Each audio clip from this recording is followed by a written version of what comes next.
I love to sleep. It requires minimum effort and you get to escape the stress and woes of reality, but sometimes I really dislike the need for it. Sometimes I just want to be up for 48 hours straight without having my soul leave my body in order to search for a more responsible vessel. We only have a limited time on this planet, and since I can't clone myself yet to maximize my activity output, I'd at least want to maximize the time I spend being conscious. Do you realize how many animes and video games I could finish much quicker if I didn't have to sleep? Because honestly, they're making them at a much faster rate than I can finish them. Anime and video games, Dom? How about them animations, okay? I didn't subscribe for bi-weekly videos. I demand you stop being a lazy ass and upload daily animations. I have rights, okay? Sometimes I wish we were like smartphones where we just need to plug ourselves in to recharge, but not have to power down to do so. Okay, people have told me that it's bad to use your phone while charging, while other sources say otherwise. Internet, can you confirm? Hit me with some science. Sleeping positions is another thing.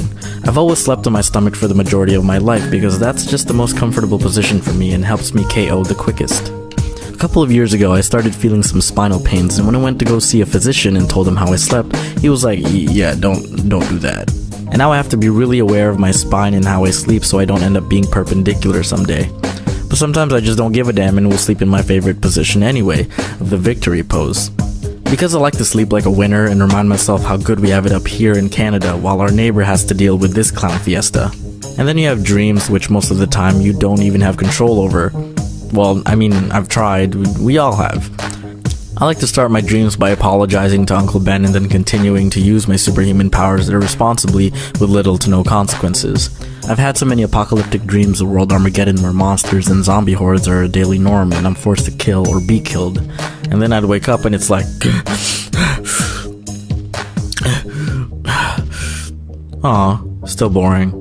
But on the flip side, I've also had surreal dreams that were so captivating that I'd forced myself to continue where I left off the previous night as if it was some episodic series on Netflix. I used to sleepwalk as a kid and did some of the weirdest things. And I only know this because my family witnessed me in the act, so I can only imagine what kind of things happened when no one was around. There was one time I went to the bathroom door which was just past my sister's room. My older sister just happened to be awake and caught me just standing in the hallway. When she got up and asked what I was doing, I just started stroking the doorframe like a genie lamp, continued doing this for a solid minute, and then turned around and went back to bed. Another time when we used to live in a single-story house, I was in the middle of a nap and I needed to go to the bathroom. But instead of waking up and doing so, I slept-walked to the bathroom. But because of the layout of my house, I overshot the distance and ended up peeing in the kitchen into a shelf where we kept the bread.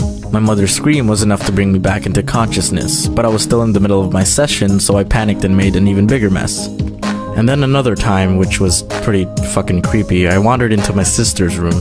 Again, my sister asked if I was okay, but I didn't answer and just walked up to their window, started gesturing to something that seemed to be standing outside on the street, and repeated, come back, over and over until walking away and going back to bed. What the fuck? Was my house haunted? Snoring is a big issue for me, and proof of that was my most embarrassing moment, which many of you know about.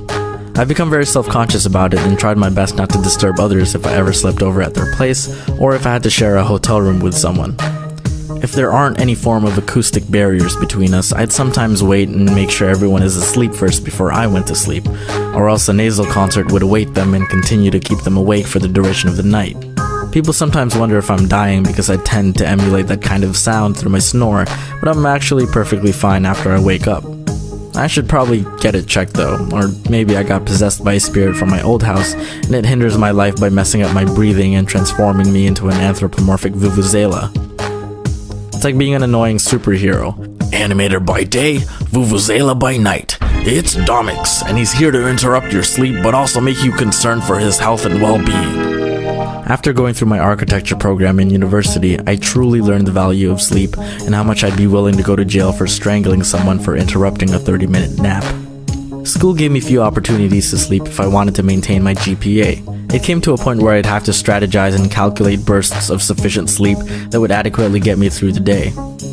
Okay, it's now 2 a.m. and my class is at 8 a.m. It takes me 2 hours to commute to school and no more than 1 hour to eat breakfast, shower, and get dressed, meaning I should wake up at 5 a.m. That gives me 3 hours of sleep, just enough cycles before I go into deep sleep. I should be good. Wait, what's that sound?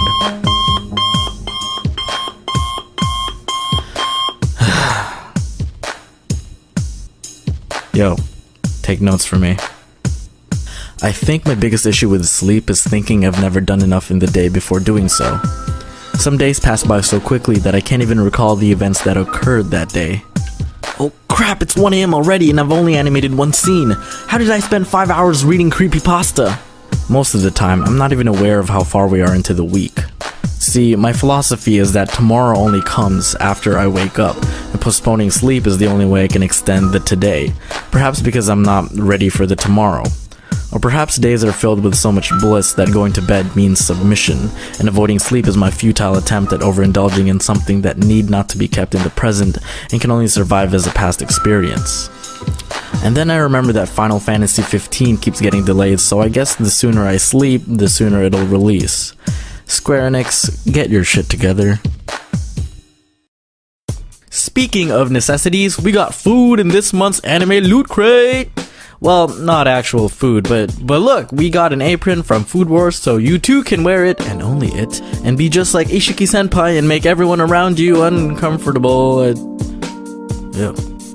You can have ramenception by eating ramen in a ramen bowl with a picture of ramen at the bottom. And you can read the first volume of the heartwarming manga, Sweetness and Lightning. If you guys want to receive cool, affordable anime merch like this every month, you can head over to lootcrate.com/domics, link below, with the code DOMICS to get 10% off on new subscriptions. After that, it's only less than $25 a month for 6 to 8 items ranging from t-shirts, manga, posters, figurines, and much more. Just remember that the cutoff to get the month's themed crate for Loot Anime is the 27th at 9 PM PST. Although it's too late to receive these items, you can look forward to next month's themed crate, Blade, featuring items from Gintama, Berserk, Sword Art Online, and Bleach. Again, that's lootcrate.com/domics with the code DOMICS to save 10% on new subs. Link in the description below. Enjoy!